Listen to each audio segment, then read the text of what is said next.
Eastman, July 3rd, 2006. Laura, by Saki. "You are not really dying, are you?" asked Amanda.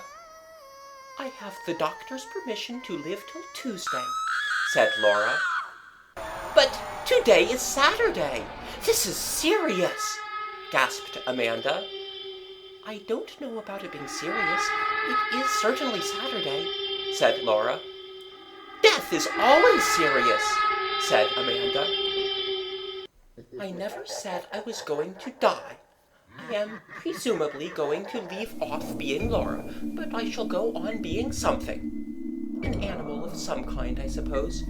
You see, when one hasn't been very good in the life one has just lived, one reincarnates in some lower organism. And I haven't been very good when one comes to think of it. I've been petty and mean and vindictive and all that sort of thing when circumstances have seemed to warrant it." "Circumstances never warrant that sort of thing," said Amanda hastily. "If you don't mind my saying so," observed Laura, "Egbert is a circumstance that would warrant any amount of that sort of thing. You are married to him. That's different. You've sworn to love, honor, and endure him. I haven't." "I don't see what's wrong with Egbert," protested Amanda. "Oh, I dare say the wrongness has been on my part," admitted Laura dispassionately. "He has merely been the extenuating circumstance.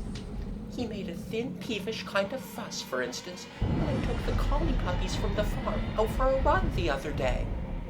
They chased his young broods of speckled Sussex and drove 2 sitting hens off their nests, besides running all over the flower beds. You know how devoted he is to his poultry and garden. Anyhow, he needn't have gone on about it for the entire evening, and then have said, 'Let's say no more about it,' just when I was beginning to enjoy the discussion. That's where one of my petty vindictive revenges came in," added Laura with an unrepentant chuckle. "I turned the entire family of speckled Sussex into his seedling shed the day after the puppy episode." "How could you?" exclaimed Amanda. "It came quite easy," said Laura. "2 of the hens pretended to be laying at the time, but I was firm. And we thought it was an accident." "You see," resumed Laura, "I really have some grounds for supposing that my next incarnation will be in a lower organism. I shall be an animal of some kind. On the other hand, I haven't been a bad sort in my way, so I think I may count on being a nice animal, something elegant and lively, with a love of fun. An otter, perhaps." "I can't imagine you as an otter," said Amanda. "Well, I don't suppose you can imagine me as an angel if it comes to that," said Laura. Amanda was silent. She couldn't.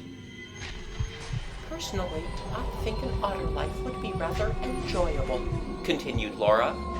"Salmon to eat all the year round, with the satisfaction of being able to fetch the trout in their own holes without having to wait for hours till they condescend to rise to the fly you've been dangling before them. And an elegant, svelte figure—" "Think of the otter hounds," interposed Amanda. "How dreadful to be hunted and harried and finally worried to death." "Rather fun, with half the neighborhood looking on. And anyhow, not worse than this Saturday to Tuesday business of dying by inches. And then I should go on into something else. If I had been a moderately good otter, I suppose I should get back into human shape of some sort. Probably something rather primitive. A little brown, unclothed Nubian boy, I should think." "I wish you would be serious," sighed Amanda. "You really ought to be if you're only going to live till Tuesday." As a matter of fact, Laura died on Monday. "So dreadfully upsetting," Amanda complained to her uncle-in-law, Sir Lulworth Quayne. "I've asked quite a lot of people down for golf and fishing, and the rhododendrons are just looking their best." "Laura always was inconsiderate," said Sir Lulworth. She was born during Goodwood Week, with an ambassador staying in the house who hated babies.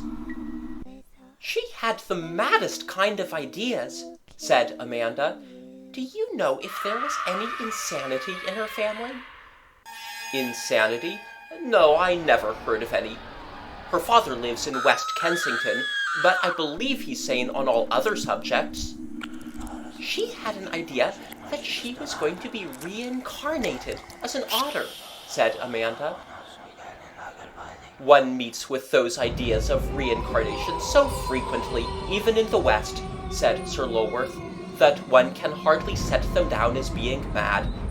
And Laura was such an unaccountable person in this life that I should not like to lay down definite rules as to what she might be doing in an after state.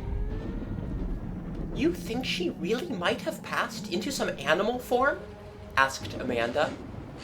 She was one of those who shaped their opinions rather readily from the standpoint of those around them.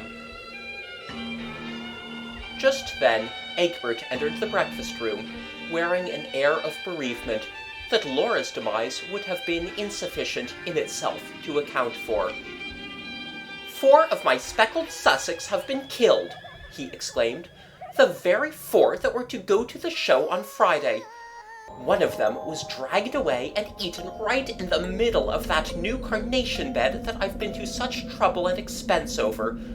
My best flower bed and my best fowl singled out for destruction. It almost seems as if the brute that did the deed had special knowledge how to be as devastating as possible in a short space of time. Was it a fox, do you think? Asked Amanda. Sounds more like a polecat, said Sir Lulworth. No, said Egbert. There were marks of webbed feet all over the place, and we followed the tracks down to the stream at the bottom of the garden. Evidently an otter. Amanda looked quickly and furtively across at Sir Lulworth. Egbert was too agitated to eat any breakfast, and went out to superintend the strengthening of the poultry yard defenses. I think she might at least have waited till the funeral was over, said Amanda in a scandalized voice. It's her own funeral, you know, said Sir Lulworth. It's a nice point in etiquette how far one ought to show respect to one's own mortal remains. Disregard for mortuary convention was carried to further lengths next day. During the absence of the family at the funeral ceremony, the remaining survivors of the speckled Sussex were massacred. The marauders' line of retreat seemed to have embraced most of the flower beds on the lawn, but the strawberry beds in the lower garden had also suffered. I shall get the otter hounds to come here at the earliest possible moment, said Egbert savagely. On no account! You can't dream of such a thing, exclaimed Amanda. I mean, it wouldn't do so soon after a funeral in the house. It's a case of necessity, said Egbert. Once an otter takes to that sort of thing, it won't stop. Perhaps it will go elsewhere now there are no more fowls left, suggested Amanda. One would think you wanted to shield the beast, said Egbert. There's been so little water in the stream lately, objected Amanda. It seems hardly sporting to hunt an animal when it has so little chance of taking refuge anywhere. Good gracious, fumed Egbert. I'm not thinking about sport. I want to have the animal killed as soon as possible. Even Amanda's opposition weakened when during church time on the following Sunday, the otter made its way into the house, raided half a salmon from the larder, and worried it into scaly fragments on the Persian rug in Egbert's studio. We shall have it hiding under our beds and biting pieces out of our feet before long, said Egbert. And from what Amanda knew of this particular otter, she felt that the possibility was not a remote one. On the evening preceding the day fixed for the hunt, Amanda spent a solitary hour walking by the banks of the stream, making what she imagined to be hound noises. It was charitably supposed by those who overheard her performance that she was practicing for farmyard imitations at the forthcoming village entertainment. It was her friend and neighbor Aurora Burritt who brought her news of the day's sport. "Pity you weren't out. We had quite a good day. We found it at once in the pool just below your garden." "Did you kill?" asked Amanda. "Rather. A fine she-otter. Your husband got rather badly bitten in trying to tail it. Poor beast, I felt quite sorry for it. It had such a human look in its eyes when it was killed. You'll call me silly, but do you know who the look reminded me of? My dear woman, what is the matter?" When Amanda had recovered to a certain extent from her attack of nervous prostration, Egbert took her to the Nile Valley to recuperate. Change of scene speedily brought about the desired recovery of health and mental balance. The escapades of an adventurous otter in search of a variation of diet were viewed in their proper light. Amanda's normally placid temperament reasserted itself. Even a hurricane of shouted curses coming from her husband's dressing room, in her husband's voice, but hardly in his usual vocabulary, failed to disturb her serenity as she made a leisurely toilet one evening in a Cairo hotel. "What's the matter? What has happened?" she asked in amused curiosity. "The little beast has thrown all my clean shirts into the bath. Wait till I catch you, you little—" "What little beast?" asked Amanda, suppressing a desire to laugh. Egbert's language was so hopelessly inadequate to express his outraged feelings.